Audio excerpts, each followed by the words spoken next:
Informação no Girassol Jornal. Boa noite. Desvio de mais de 100 mil milhões de kwanza em julgamento. O caso AGT retoma depois de 8 dias de suspensão. Formação profissional, escassez de oferta de trabalho no mercado, incentiva a procura. Em Luanda, informática e pastelaria lideram as preferências. Vila de Viana, mototaxistas impedidos de circular na Rua 11. A administração alega condicionamentos no movimento rodoviário. Concessões rodoviárias, província de Benguela acolhe seminário internacional com o corredor do Lobito no centro das atenções. Ciclone Gazani no Madagascar. 20 pessoas morreram na sequência da tempestade que atingiu ventos de até 250 km por hora. Edição de quarta-feira, 11 de fevereiro. Bem-vindos.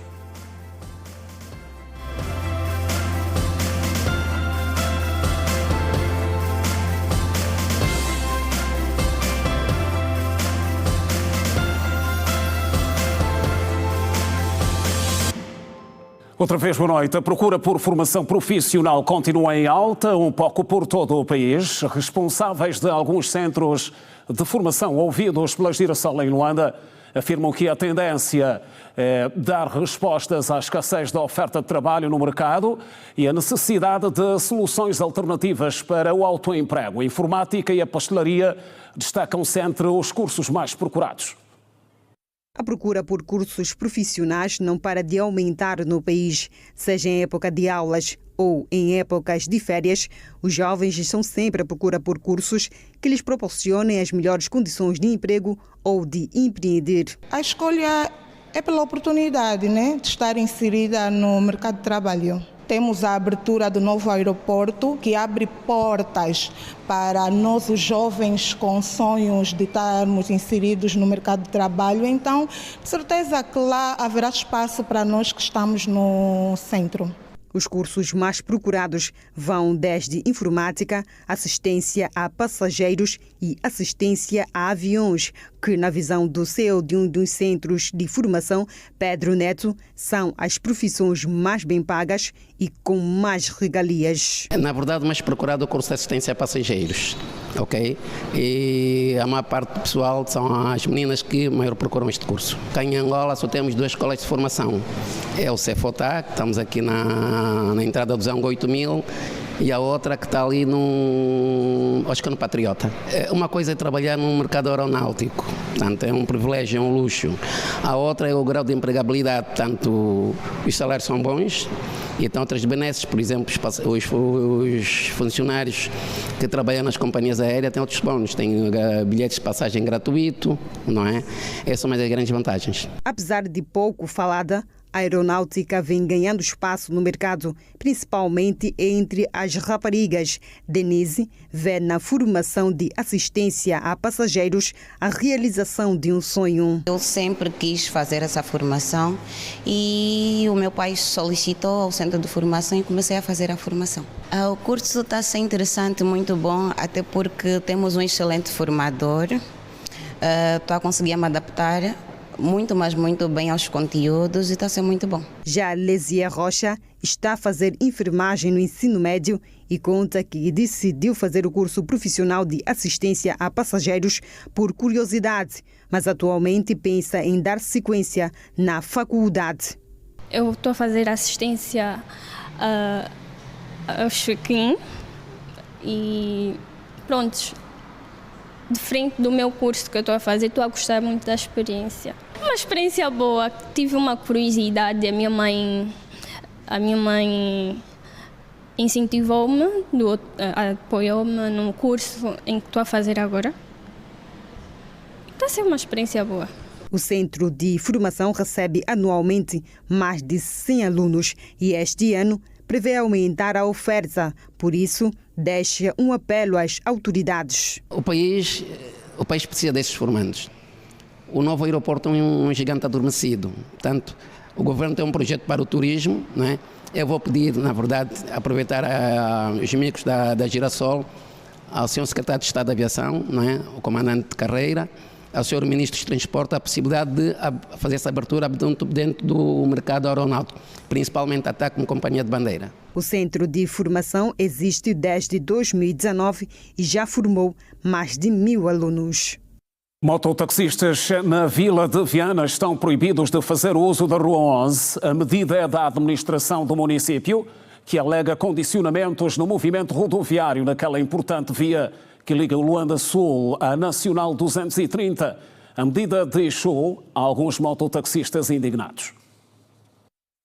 Segundo o aviso tornado público pela Direção Municipal de Transportes, Tráfego e Mobilidade de Viana, todos os mototaxistas usuários da Rua 11 de Novembro estão proibidos de exercer a atividade dentro do perímetro identificado, situação que para os homens das duas rodas é inaceitável. Essa medida está muito errada, está mesmo errado, meu chefe.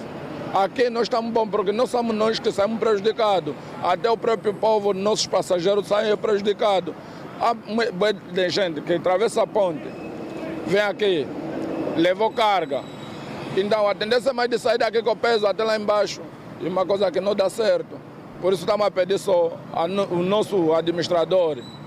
Para ver só nessa parte, nos dá mais outra chance, que nós próprios vamos se organizar. Foi a 11 de novembro, nós estamos descontentes, estamos bem iludidos porque nós fomos informados que é a 11 de novembro e nós não estamos a ver a 11 de novembro, a retirada de motoqueiro a 11 de novembro. Nós apenas estamos a constatar que a nossa placa que foi destruída e nós não estamos a conseguir trabalhar devidamente. Agora, a desorganização só aumentou. Os motoqueiros estão a girar à torta à direita, a polícia a prender, todos os órgãos praticamente nós vimos. E o chefe de secção de Tráfego e Mobilidade do município de Viana esclarece que a medida surge em função de uma suposta constante violação das normas do Código de Estrada. Notamos a constante violação das normas do Código de Estrada, sobretudo no entrocamento, no cruzamento entre a Rua 11 de Novembro e a Estrada Nacional 230. Sabemos que naquele ponto todo automobilista ou todo o utente da via que tiver a usar um veículo não pode virar à direita, mas é o que eles constantemente faziam. E fazendo dessa prática, a administração constatou que temos ocorrido muitos acidentes naquele ponto. Eis a razão que tomamos essa medida, que a partir de segunda-feira, os motociclistas circulam na Rua 11 de Novembro até o entrocamento com o Banco Atlântico. Aquele perímetro de entrocamento com o Banco Atlântico, eles até aí podem circular, podem fazer o retorno, porque até aquele entrocamento é permitido por lei, é permitido de acordo com as normas do Código de Estrada. Agora, já cá à frente, por eles fazerem constante violação, então estão inibidos de passar aqui. Osvaldo Rodrigues sinaliza que a medida já está a surtir alguns efeitos positivos, como a redução da venda desordenada no local e a onda de furtos nas placas. Esta última, segundo o responsável, deverá ser substituída para uma outra zona. Diminuiu a venda desordenada naquele ponto em que eles ficavam, diminuiu o roubo, porque também naquele ponto também havia motociclistas infiltrados naquele seio que faziam também furtos. Neste preciso momento ainda não atribuímos uma placa, mas temos um espaço na conhecida rua do Hospital do Sono, que é chamada a Rua Floresta do Mayombe, lá onde nós pretendemos acomodar todos aqueles taxistas que serão deste ponto. Mototaxistas que exercem a profissão na Vila de Viana estão impedidos de circular na Rua 11 de Novembro por alegadamente estarem a condicionar o movimento rodoviário na via que liga ao Luanda Sul e à Nacional 230. Falamos agora da alimentação escolar. A Girassol voltou a passar nesta quarta-feira pela Escola 9049, onde foi feito o lançamento do programa a nível do município da Camama, em Luanda, e constatou que a implementação segue a bons passos. A merenda beneficia os 400 alunos da escola e permitiu a redução da abstenção dos menores em 60%, segundo a direção da instituição escolar. Em outubro de 2025, a Escola 9049, no município da Camama, foi contemplada com o programa de alimentação escolar. Na altura, a administradora do município, Claudete Fragoso, disse que 9 escolas primárias da circunscrição seriam beneficiadas com a iniciativa. Começamos a distribuir merendas às nossas escolas primárias, principalmente porque entendemos que existe toda a necessidade da melhor alimentação das nossas crianças para a melhor assimilação dos conhecimentos. Passados 4 meses, voltamos à instituição primária onde aconteceu o lançamento para saber como está a ser implementada a dinâmica da alimentação. Com os pacotes ainda selados e a água sobre a mesa, a diretora Helena Benedita diz que recebem diariamente 200 merendas que são distribuídas pelos alunos de forma alternada. Desde a altura da abertura, na qual também foi cá na escola, com a nossa administradora do município da Camama, com ajuda e apoio no âmbito social da empresa Quality for You, continuamos a receber as merendas, a alimentação escolar,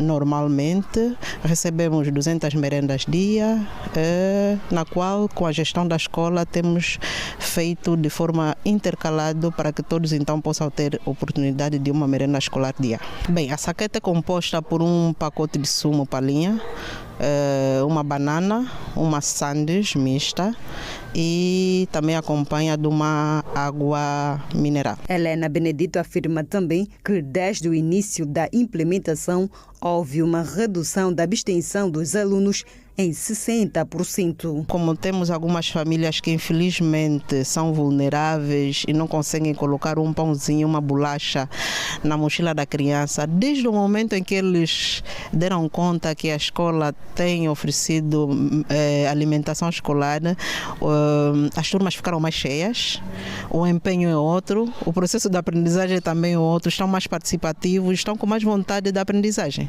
Ou seja, houve uma melhoria? Houve melhoria, sim senhora. E uma melhoria daquelas, vamos falar de 60% a 70%.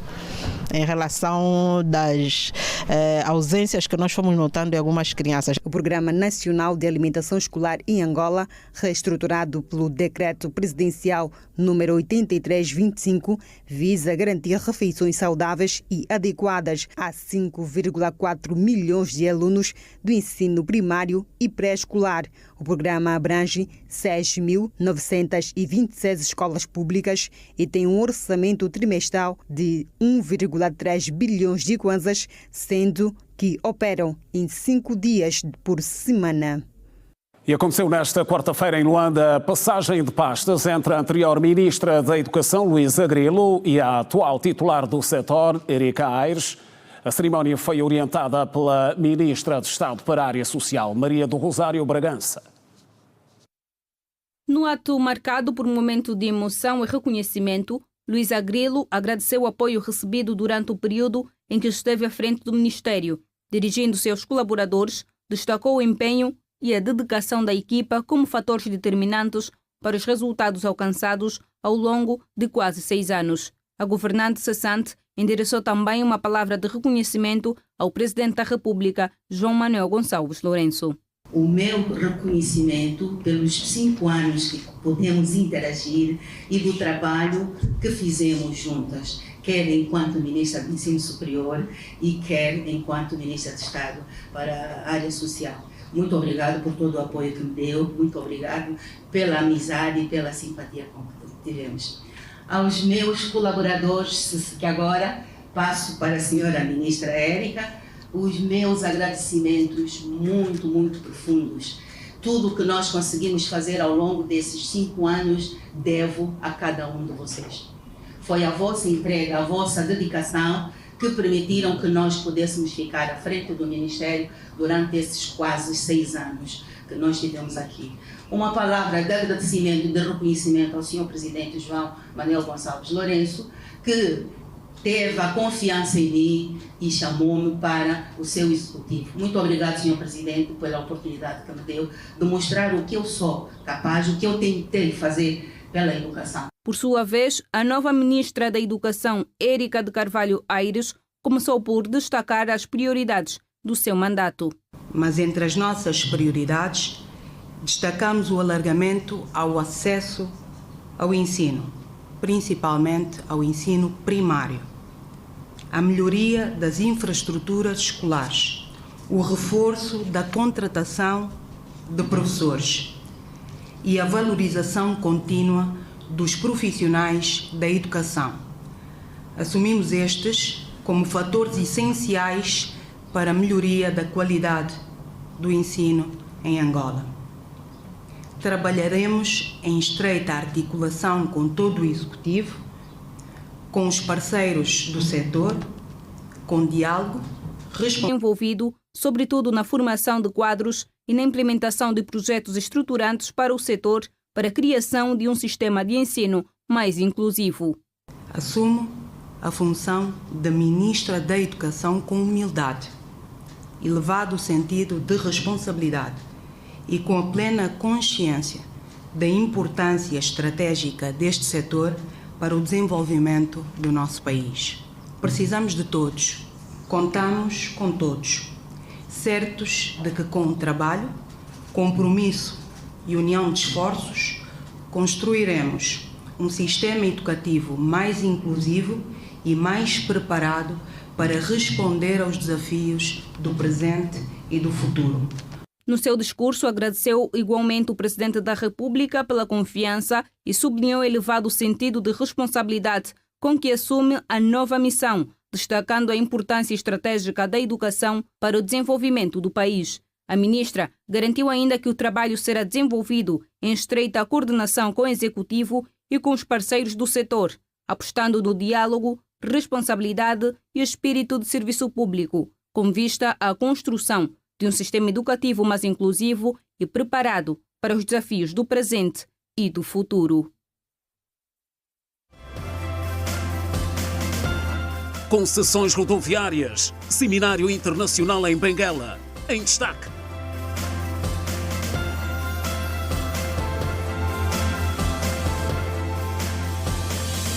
São as notícias no Girassol. O jornal retomou nesta quarta-feira o julgamento do caso AGT, depois de 8 dias de suspensão do processo, que envolve 36 arguidos. Na sessão, a defesa contestou a acusação feita pelo Ministério Público dos crimes que pesam sobre os seus constituintes, afirma que não há provas dos crimes e que pode gerar nulidade. Após o braço de ferro entre a defesa e o tribunal, retomou a sessão de julgamento do caso AGT, que decorre na 7ª secção dos crimes comuns do Tribunal da Comarca de Luanda, cujas as audiências decorrem numa das salas do Tribunal Supremo por oferecer melhores condições de acomodação. Todavia, a sessão conta com um novo rosto. Trata-se do meritíssimo juiz de direito Biscay Kassoma, uma vez que o anterior juiz-presidente da causa, José Lando, pediu substituição, alegando motivações de saúde. Deram-nos apenas 8 dias úteis para consultar o processo aqui mesmo. Criaram-nos as melhores condições para a consulta.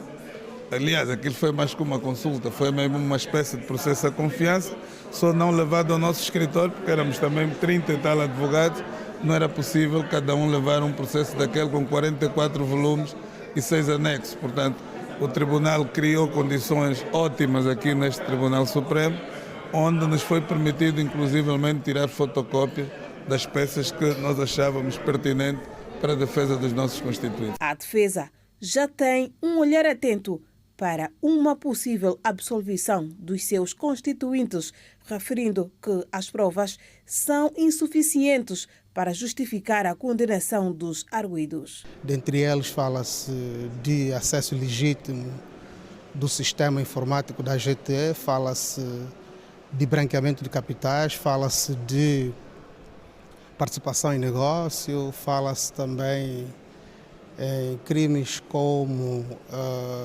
enriquecimento. E então a defesa tudo está a fazer para que efetivamente afaste estas acusações, que são muito pesadas. As nulidades que nós estamos a levantar têm que ver com a acusação no geral e também depois corroboradas pela pronúncia. No geral, o que a acusação não faz é descrever a forma como os arguidos praticaram os crimes. Nem como, nem quando, nem onde. O que é muito genérico.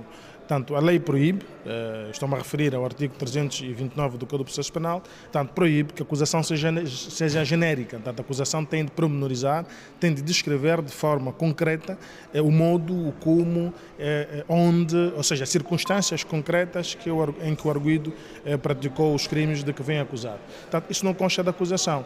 Ora, o facto de a acusação omitir este formalismo, isso por si só gera nulidade da acusação. Pela prova que já vimos nos autos, nitidamente vê-se que ela é insuficiente para justificar uma condenação dos arguidos. E se condenem aqueles que foram considerados culpados, mas também se absolvem aqueles que foram considerados inocentes. Entre as questões levantadas pelos advogados estão o excesso de prisão preventiva, o horário que leva ao julgamento, bem como o impedimento do representante do Ministério Público, Edson Faria, que, no entender da defesa, é ilegal, uma vez que foi o magistrado da fase de instrução contraditória. Entretanto, os causídicos aguardam apenas pela resposta do recurso interposto no Tribunal da Relação de Luanda. Nós temos de estar até julgamento até 23 horas, o que é humanamente desaconselhável. E o que nós sugerimos ao Tribunal é que fizesse blocos de sessões, pelo menos em 4 horas, com havendo intervalo. Aliás, é isso que a lei estabelece.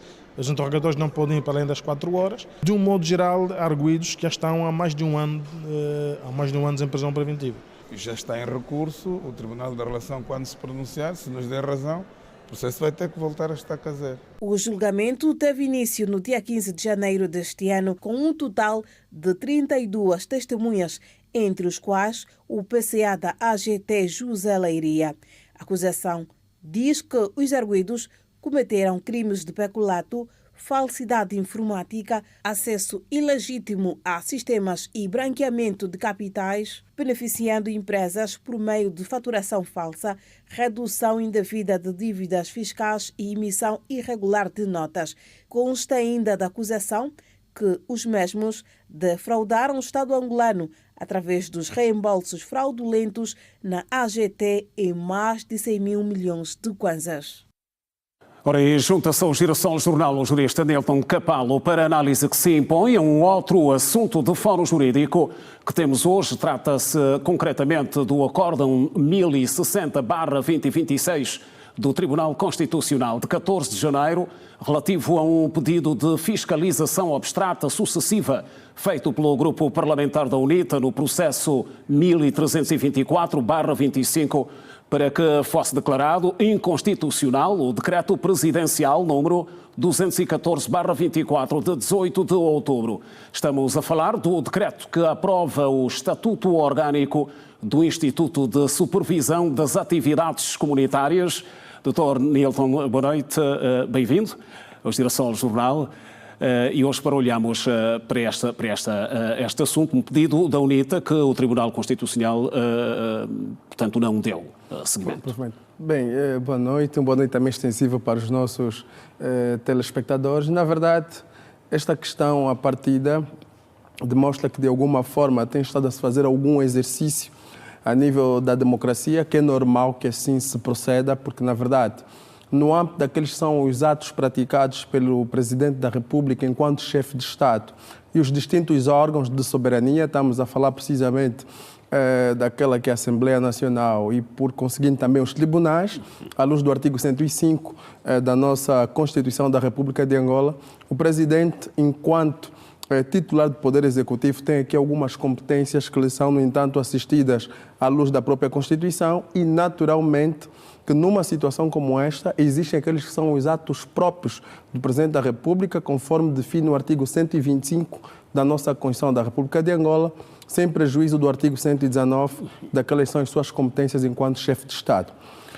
Bem, o que se verifica é a impugnação que foi, no entanto, apresentada pela UNITA, em virtude do Decreto Presidencial 214/24 de 18 de outubro, que, de alguma forma, é no entender do partido UNITA, que não poderia se levar em consideração esse diploma ser aprovado por meio de um decreto presidencial, porque aparentemente é uma competência da Assembleia Nacional. Estamos a falar nos termos do artigo 164 da nossa Constituição da República de Angola e sem prejuízo do artigo 161 da própria Constituição, que vem definir aquelas são as competências políticas e legislativas da própria Assembleia Nacional. Esteve bem a UNITA neste pedido? Bem, a UNITA naturalmente que esteve bem e é uma questão pertinente, porque, na verdade, existem atos que são próprios da Assembleia Nacional e existem os atos que são próprios do Presidente da República.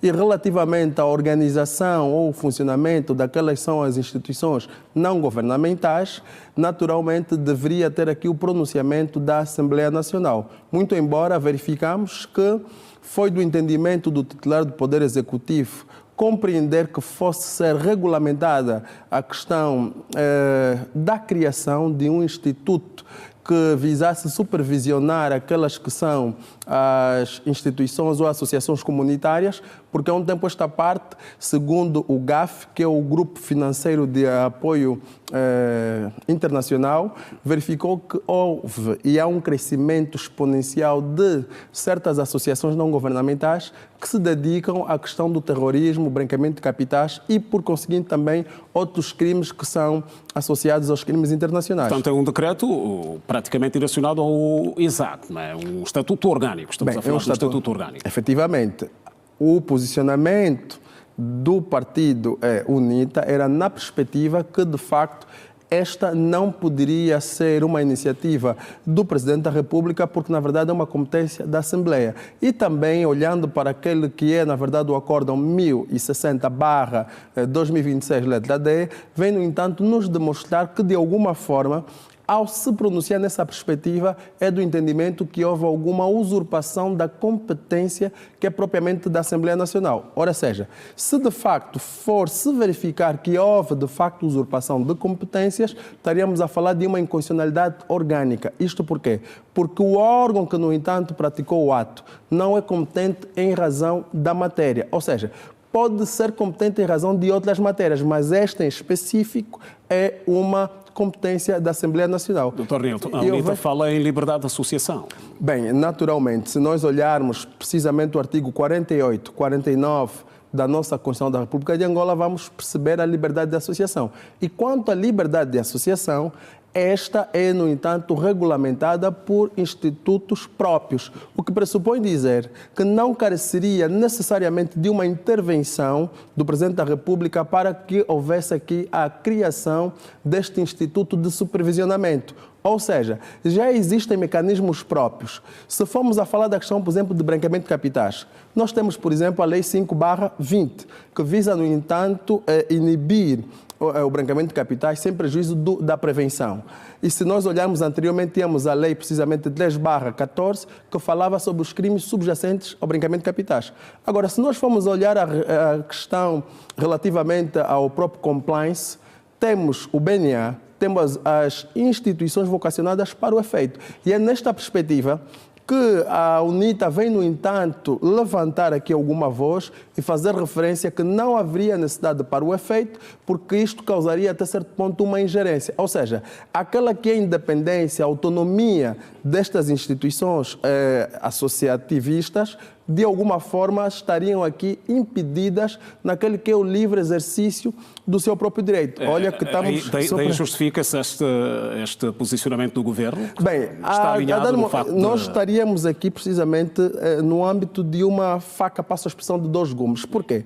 Por um lado, não vamos dizer que esteve o Governo no todo errado, mal, porque, na verdade, nós temos estado a acompanhar não só a realidade de Angola, como de outros países, porque, na verdade, algumas vozes levantavam que as manifestações que nós tivemos, por exemplo, no ano passado, entre os dias 25 e seguintes de julho, foi em virtude de uma suposta ingerência de forças externas. Bom, este governo cita, Dr. Nilton, a necessidade de garantir ou fazer com que organizações terroristas não se passem por legítimas. Efetivamente, e não esqueçamos que desde o ano de 2024 foram implementadas algumas medidas que permitissem, no entanto, primeiro observar há certa recepção de valores que são provenientes de outras latitudes do globo terrestre. Isto porquê? Porque, inicialmente, muitas são as supostas ONGs que vêm com os objetivos filantrópicos ou sem fins lucrativos para ajudar determinadas comunidades, mas quando se instalam, acabam, no entanto, se dedicando a atos ilícitos e práticas que não são abonatórias. E foi, provavelmente, nessa perspectiva que o titular do Poder Executivo entendeu que assim o fizesse. Muito embora não tenha se verificado aqueles que são os pressupostos legais e que configurariam, melhor dito, até certo ponto, uma inconstitucionalidade, isto levou com que a UNITA assim o fizesse, porque o artigo 230 da nossa Constituição da República de Angola define precisamente a fiscalização abstrata sucessiva e sem prejuízo do artigo 27 da Lei 3/08, 17 de junho, que, no entanto, define também a fiscalização no âmbito da Lei Orgânica do Processo Constitucional. E olhando nesta perspectiva, se de facto existem vícios e existem inconstitucionalidades que de alguma forma vêm contradizer aqueles que são os princípios norteadores das boas práticas democráticas,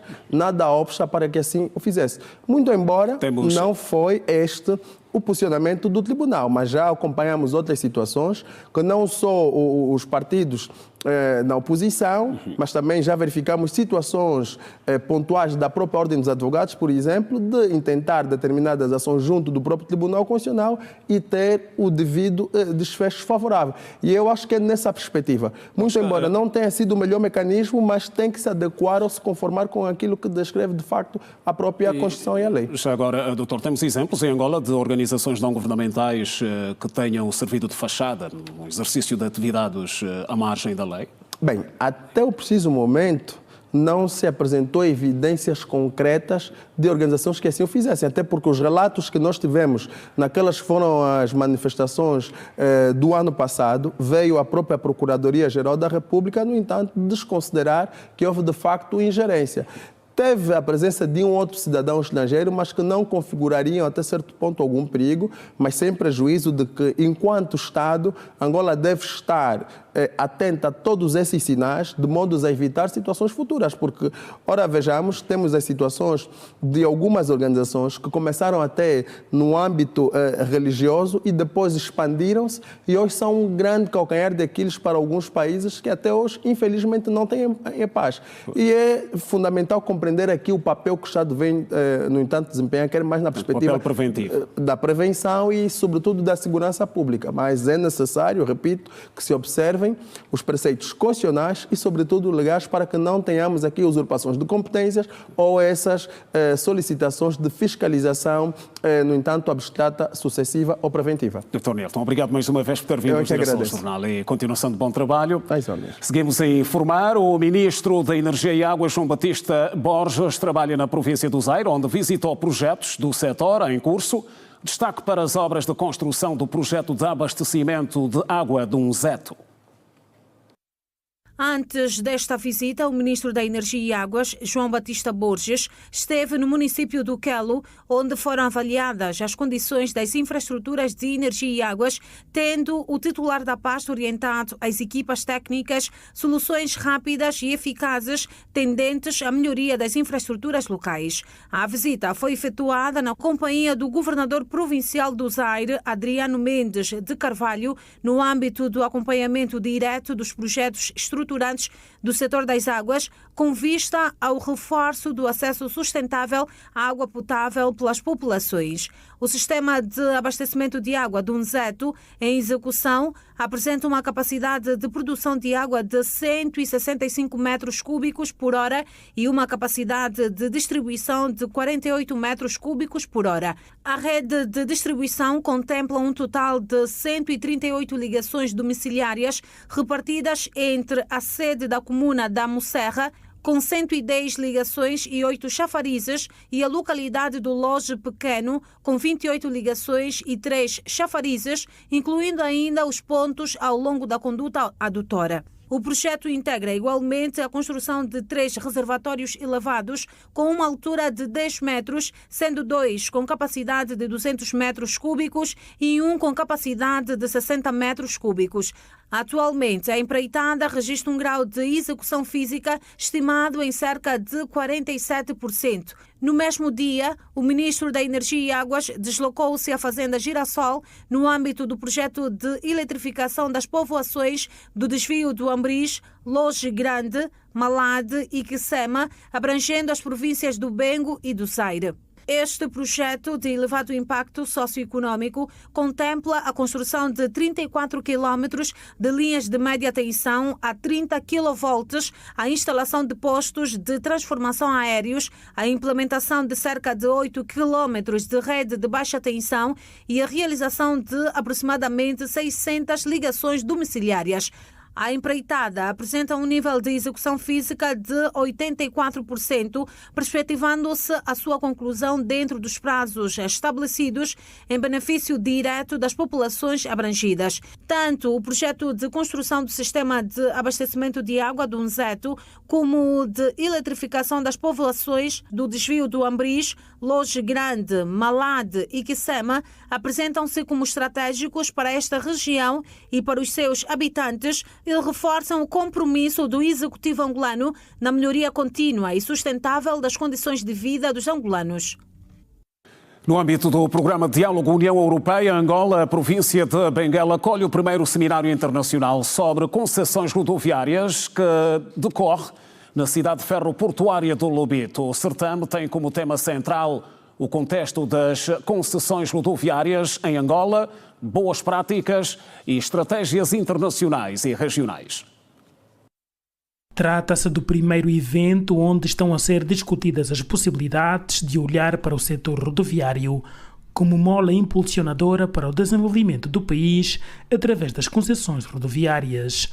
No ato de abertura, o Ministro das Obras Públicas apresentou alguns dos objetivos do certame.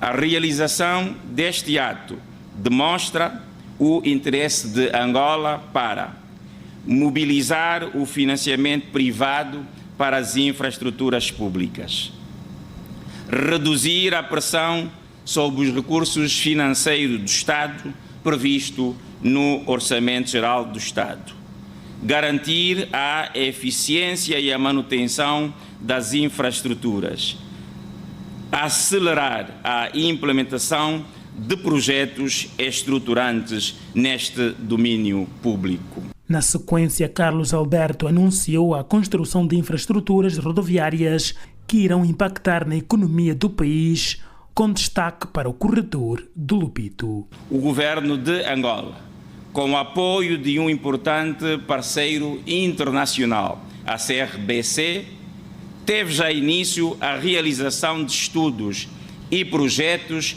para a construção da futura Autoestrada Norte-Sul, um eixo estratégico que ligará o nosso país do norte ao sul, potenciando a integração regional e constituindo-se num corredor rodoviário que assegura a ligação com a República Democrática do Congo e com a República da Namíbia.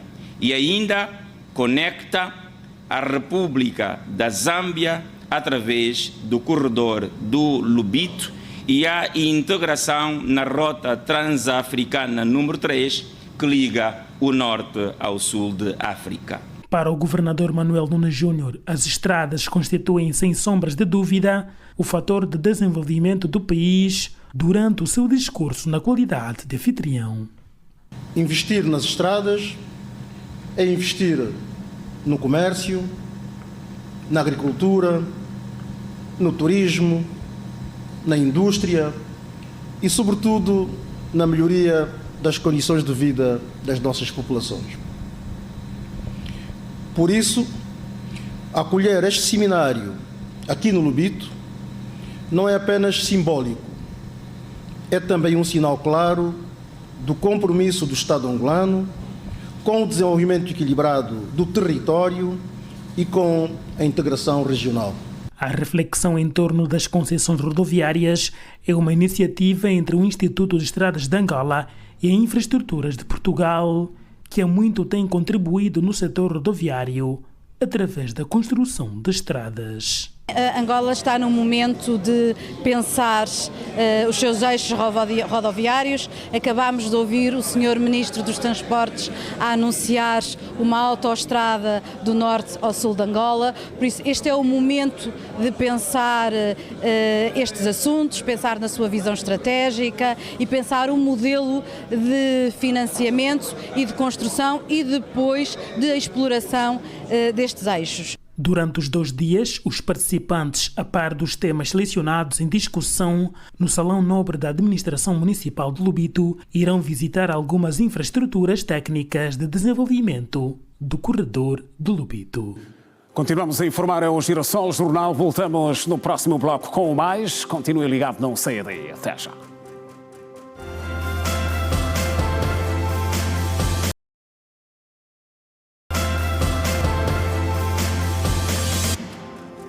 Já de volta o ministro angolano dos Transportes, Ricardo de Abreu, e o ministro dos Transportes e da Mobilidade Sustentável do Reino de Espanha, Óscar Santiago, formalizaram em Madrid a assinatura de um memorando de entendimento que estabelece um novo paradigma de cooperação bilateral. O documento constitui o eixo central da visita oficial de 2 dias do governante Angola, a Espanha assumindo-se como um instrumento jurídico e que mobiliza a transferência de tecnologia, o intercâmbio de competências e a mobilização de investimento especializado.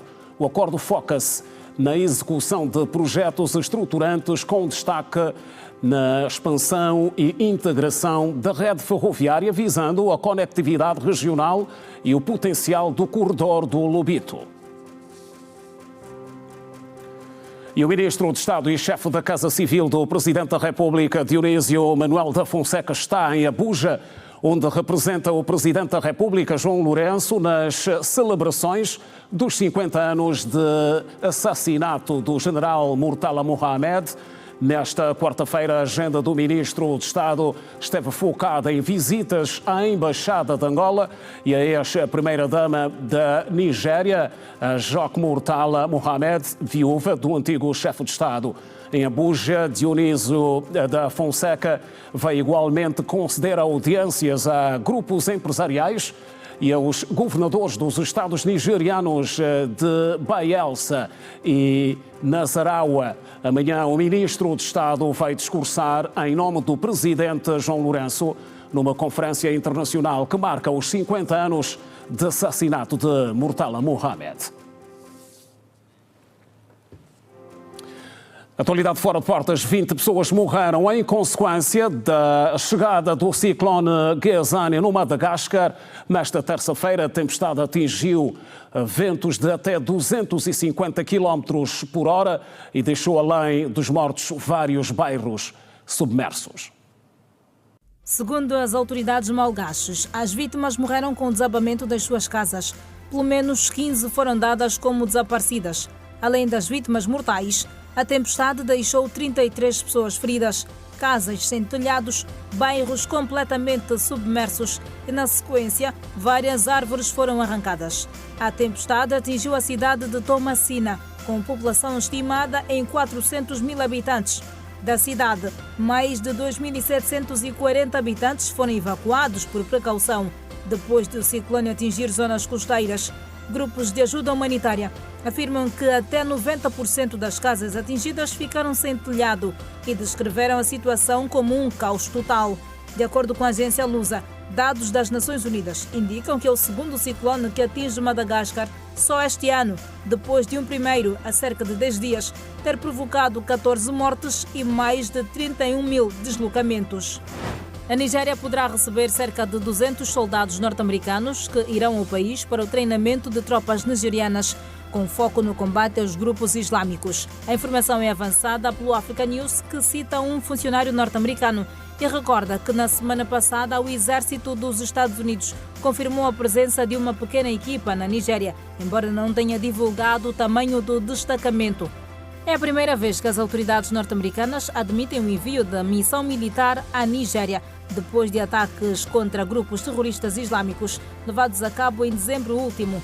numa coordenação entre as tropas dos dois países, segundo as autoridades nigerianas, numa ação que foi a concretização de uma ameaça do presidente norte-americano, Donald Trump, que alegou que havia massacre de cristãos na Nigéria. O presidente da Ucrânia, Volodymyr Zelensky, afirmou hoje que a nova ronda de diálogo com a Rússia, prevista para a próxima semana, deverá centrar-se no futuro dos territórios do leste e sudeste do país, atualmente ocupados por Moscovo. Apesar de admitir conversas sobre os territórios, Zelensky deixou claro que as posições de Kiev e Moscovo continuam opostas. O próximo encontro entre as partes deve acontecer entre terça ou quarta-feira da próxima semana, nos Estados Unidos.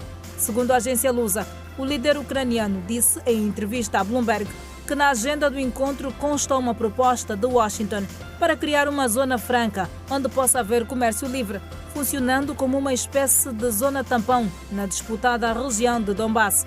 No entanto, Zelensky sublinhou que nenhuma das partes estava entusiasmada com a ideia da zona econômica livre, nem os russos, nem os ucranianos. Volodymyr Zelensky, entretanto, mostra-se crente no possível alcance de um entendimento dentro de alguns meses, caso haja vontade política, e referiu ainda que o próximo encontro, a acontecer nos Estados Unidos, servirá também para analisar o eventual planeamento do pós-guerra e outras questões econômicas.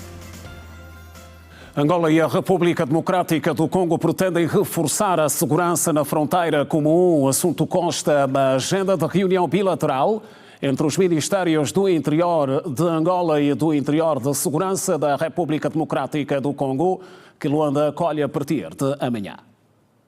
A decorrer durante 2 dias, a reunião ministerial foi antecedida de um encontro de peritos que, à porta fechada, analisaram os documentos a serem submetidos aos ministros do interior dos 2 países. Na abertura dos trabalhos, o comandante-geral da Polícia Nacional de Angola, comissário-geral Francisco Monteiro Ribas da Silva, admitiu a necessidade de ser reforçada a gestão da fronteira comum entre as partes. O reforço da gestão conjunta da fronteira comum assume um caráter eminentemente estratégico que visa a preservação da soberania, o fortalecimento da segurança interna, a proteção das populações fronteiriças, bem como a gestão eficaz, eficiente, humanas, ordenada nos fluxos migratórios, comerciais, sociais e o combate coordenado à criminalidade fronteiriça e outras infrações conexas. O comissário-chefe Francisco Ribas defendeu uma cooperação bilateral que deverá passar pela redefinição da fronteira comum, pela formação dos efetivos das 2 polícias e pela imigração segura. Impõe-se uma cooperação sólida, permanente e sustentável, assente no patrulhamento conjunto, na harmonização de procedimentos operacionais, na redefinição e clarificação dos marcos fronteiriços, da formação contínua dos efetivos, bem como na partilha de tecnologias, informação e mecanismos de investigação criminal, com vista à redução da porosidade fronteiriça, a prevenção eficaz da criminalidade transnacional e a promoção de uma imigração econômica segura. Por seu turno, o comissário-geral da Polícia Nacional Congolesa, Benjamin Alonga Boni Bangalisso, referiu que a realização da reunião é a concretização da vontade dos presidentes de Angola e da República Democrática do Congo. Começar por agradecer, por questões de tempo, a Vossa Excelência, Presidente da República, João Manuel Gonçalves Lourenço, Presidente da República, e o Presidente Tshisekedi, o Presidente da República Democrática do Congo, os esforços dedicados para que este reencontro se realizasse e que nós estejéssemos todos encontrados. Tudo foi desbloqueado em função dos esforços estipulados pelos esforços estabelecidos pelos 12 Estados, 12 países. Angola e a República Democrática do Congo optaram por criar uma comissão mista permanente de defesa e segurança, sendo que por este facto vão assinar nos próximos dias um acordo relativo à constituição deste órgão. Mulheres e Meninas na Ciência assinala-se hoje o Dia Internacional. Por ocasião da data, o Centro de Ciência de Luanda realizou um encontro de reflexão que visou incentivar as mulheres a optarem por cursos de engenharia. Ana Catenda, de 21 anos de idade, frequenta a 13ª classe no Magistério Mútuo e Acavela e, dentre as várias especialidades, optou por matemática e física. Nunca fui boa matemática no ensino primário, mas desde a minha 6ª classe, passei assim, me esforcei sempre, me dediquei e tirava sempre tempo para estudar essa disciplina. Então, o esforço foi trazendo resultados e consegui alcançar boas notas e reconhecimento por parte dos professores. Então, surgiu aí o amor pela matemática. Tive na 7ª, 8ª e 9ª, tive 20. No meu percurso do ensino médio foi um pouco difícil, complicado, mas consegui alcançar uma nota máxima de 18 valores.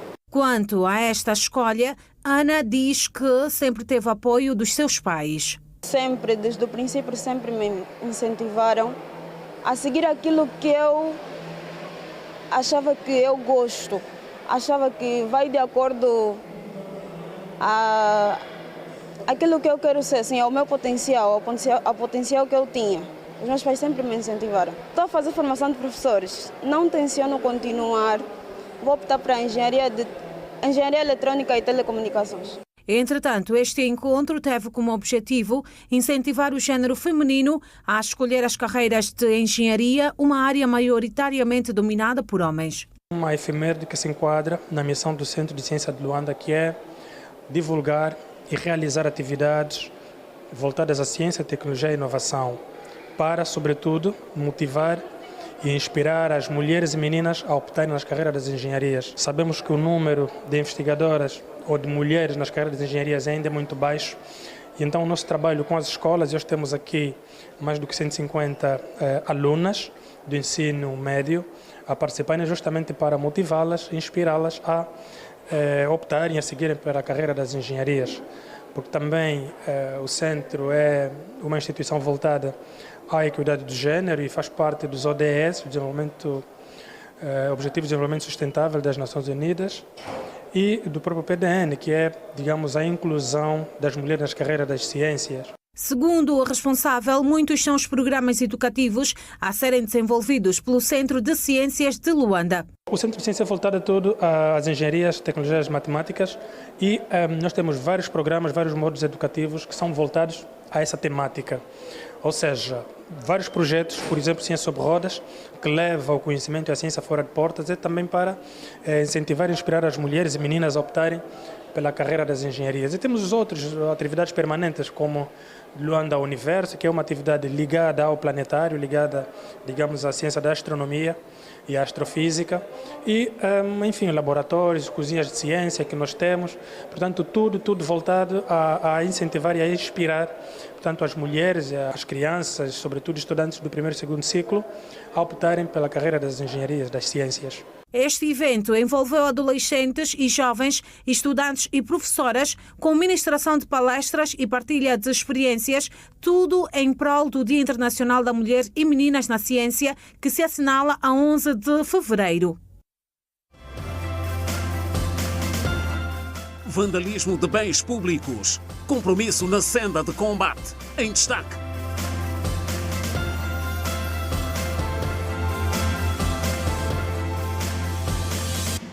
Agora o desporto na ordem da atualidade. O Bravos do Maqui ascendeu à 4ª posição do Girabola com 23 pontos após derrotar o Desportivo da Lunda Sul por 3-1 em duelo referente ao encerramento da jornada 14 da Liga Unitel Girabola. O duelo teve como palco o estádio Mundundo Leno na cidade de Luanda, capital do Mochico. A equipa das Chanas do Leste dedicou o triunfo ao seu malogrado presidente, Manuel Quitadica Docas, que morreu na semana passada. O Bravo do Maqui sobe assim para o 4º posto com 23 pontos, enquanto o Desportivo da Lunda Sul é 7º com 20. O Petro de Luanda lidera o Girabola com 36 pontos. O 1º de agosto é segundo com 30, ao passo que o Ilhéte de Benguela é terceiro na tabela com 29 pontos. E uma vitória agora de 52 pontos de diferença foi a forma humilhante que o Petro demonstrou no duelo frente à casa do pessoal do Porto do Lobito. Os líderes da Série A, Petro de Luanda, receberam e amassaram a equipa da Casa Pessoal do Porto do Lobito por 118-62 na noite desta segunda-feira. O início do jogo, os tricolores estavam a dar uma aula aos lubitangas, fazendo o placar escorregadio. Ao final do primeiro período, 12 pontos separavam as duas formações. 15-27 era o resultado. Não houve reação positiva por parte da Casa Pessoal do Porto do Lobito, porque os quartos seguiram com os donos da casa sempre a liderarem. 36-7 no segundo, 25-9 no terceiro e 30-11 no último quarto. Em 29 tentativas na zona exterior, o Petro acertou 11 vezes, conseguindo 37% neste quesito, ao passo que os lubitangas 12% com 4 acertos apenas em 32 tentados. Neste dia, voltaram a acordar a fera.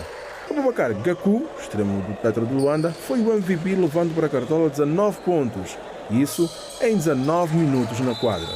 Já Cléuzio Castro, que foi mais usado, conseguiu um duplo-duplo, somando 12 pontos e 10 ressaltos. Com a Casa Pessoal do Porto do Lobito apagada, o treinador apenas lamentou pelas baixas e a rotina da sua equipa. O jogo que nós esperávamos que ia ser difícil para nós, porque depois de nós termos feito o jogo na sexta-feira com o Sporting no Lobito, foi um jogo que teve muitos desgastes da equipa, do qual tivemos duas baixas, uma baixa do Fábio Antônio e Josinei Joaquim, que acabaram de estar lesionados no jogo de sexta-feira. Já não contávamos com Kevin Albino. Mais a viagem no domingo, a equipa sentiu tanto cansaço do jogo, tanto cansaço da viagem, e não tem sido fácil para nós jogar cá às terças-feiras e jogar às sextas-feiras no Lobito. Do lado do Petro, Sérgio Valdeomilhos apenas mostrou-se orgulhoso pelo resultado e diz que estão preparados para atacar a BAL. Bueno, yo creo que estamos en una muy buena línea, ¿no? Y estamos atrás muy sólidos, estamos trabajando fuerte y bueno, estamos bien. O sea, todo el mundo está aportando cosas y la verdad que estoy contento con el trabajo del equipo. ¿Ya está preparado para BAL? Sí, ya estamos preparados, o sea, hay jugadores, ahora ha llegado un jugador americano. Todavía no está al nivel de los demás están mejor que él, pues no es fácil, pero bueno, yo espero que poco a poco se vaya poniendo. 118-62 foi o resultado final a favor do Petro, que somou assim 12 pontos na liderança do Grupo A.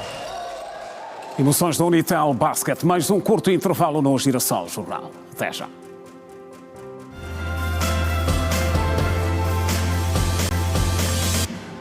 Já de volta, o presidente da Aliança Evangélica de Angola manifestou total disponibilidade da Igreja a trabalhar com as instituições do Estado no combate ao vandalismo de bens públicos e ao abuso de menores. O reverendo Francisco Sebastião, que é igualmente o presidente e representante da Convenção Geral da Assembleia de Deus Pentecostal, foi um dos líderes religiosos recebidos nesta quarta-feira em audiência pela vice-presidente do MPLA, Mara Quiosa. Foram 4 audiências separadas, tendo a vice-presidente do MPLA, Mara Quiosa, recebido primeiro o reverendo Francisco Sebastião, presidente e representante legal da Igreja Pentecostal em Angola, com quem falou sobre temas sociais, dentre eles o vandalismo de bens públicos. No entanto, o religioso, que por esta altura preside também a Aliança Evangélica em Angola, sinalizou preocupação quanto aos inúmeros casos de abusos sexuais contra menores. Francisco Sebastião assume que muitos líderes religiosos se aproveitam do seu poder para praticar abusos, o que para ele é, a todos os níveis, condenável. Em segundo lugar, nós manifestamos que as questões da vandalização dos bens públicos. Outra questão que abordamos é a questão da violação de menores. A questão que está a nos intrigar muito, porque afinal de contas não são só pessoas comuns que estão a passar por este tipo de assuntos, está a afetar a todos. E nós manifestamos a disposição da nossa instituição, na qualidade de parceira do Estado no combate às questões negativas da sociedade. Manifestamos a nossa disposição em trabalhar juntos para que possamos encontrar tempos melhores. A direção da Igreja Bom Deus foi à sede dos camaradas para convidar a vice-presidente do MPLA para participar das celebrações dos 45 anos de existência daquela congregação. Noutro domínio, o responsável do património da Igreja disse que solicitaram a advocacia de Maraquiosa para a asfaltagem da via que liga o Quimbango à sede da Igreja. A questão muito candente que há muito tempo viemos clamando e é no sentido da nossa camarada vice-presidente intervencionar para ajudar a Igreja no que concerne à asfaltagem da via que liga, que dá acesso à Igreja melhor do que Quimbango até a própria Igreja, onde está aí uma distância de quase 3 quilômetros e que tem vindo, de certa forma, a apoquentar os nossos fiéis quando das chuvas, porque é uma via completamente acidentada. De advocacia a advocacia, a Igreja do Reino de Deus pediu a intervenção da número 2 do MPLA, a abertura no sentido de expandir cada vez mais o Evangelho. Nós temos hoje a necessidade de expandir o Evangelho dentro daquilo que é a comunicação. Nós temos a nossa TV, temos a nossa rádio, mas que precisa ser expandido, que precisa ser consolidado. Mostramos essa preocupação no sentido de haver uma advocacia dentro daquilo que o Estado pode fazer, no sentido de fazermos a mensagem chegar àquelas pessoas que mais precisam. Por sua vez, o líder da Igreja Evangélica em Luanda, reverendo Ovidio Chiseng, foi informar a vice-presidente do MPLA sobre a preparação do jubileu da Igreja em Luanda a ser celebrado no próximo ano. Luanda vai celebrar um grande evento em 2027 e é bom que as autoridades administrativas do país, sabemos que o MPLA é o partido que governa Angola, então era preciso dar a conhecer a nossa agenda do jubileu. Nós vamos receber muitas entidades de Angola e não só para a celebração do jubileu. Vice-presidente do MPLA Maraquiosa recebeu esta quarta-feira líderes de diferentes denominações religiosas em Angola. E o primeiro secretário do MPLA em Luanda trabalhou nesta quarta-feira no município de Cacoaco. A jornada visou essencialmente constatar a dinâmica de funcionamento dos comitês de ação do partido. Com o objetivo de aprovisionar o funcionamento dos CAPs no município de Cacoaco, o primeiro secretário do MPLA em Luanda, Luís Nunes, dirigiu-se àquela circunscrição para constatar em loco a organização das estruturas no município. Estamos preocupados, temos um grande desafio que é vencermos as eleições de 2027. Temos que ter um partido coeso, unido, acima de tudo bem organizado, disciplinado, para nós conseguirmos os objetivos que nós pretendemos. O dirigente disse que Cacoaco, em termos de organização, está bem e que o objetivo é vencer as próximas eleições. Nos encontros que nós fizemos com alguns CAPs, com alguns militantes de alguns CAPs, nós estamos a fechar hoje uma atividade que nos dá a percepção de quantos somos e onde nós estamos, né? Com isso planificarmos o nosso futuro. E eu estou convencido que com todos os militantes de mãos dadas de Luanda, que nós vamos resgatar Luanda. Luanda é do MPLA, sempre foi, portanto não pode estar em mãos alheias.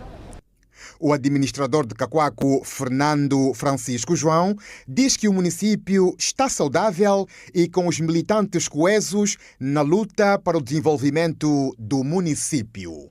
Hoje, no quadro de um programa específico do Comitê Provincial do Partido em Luanda, desenvolveu um intenso trabalho no município, desde a recepção no Comitê Municipal, visita dos comitês de ação do partido, bem como a interação com os militantes na base. E que culminou agora com a reunião da Comissão Executiva, onde podemos fazer o balanço do trabalho político partidário a nível do município de Cacoaco. Vem em 2027 e todo esse esforço estamos a fazer, esse trabalho todo é mesmo para preparar o MPLA, para preparar o município de Cacoaco para os desafios do presente e do futuro.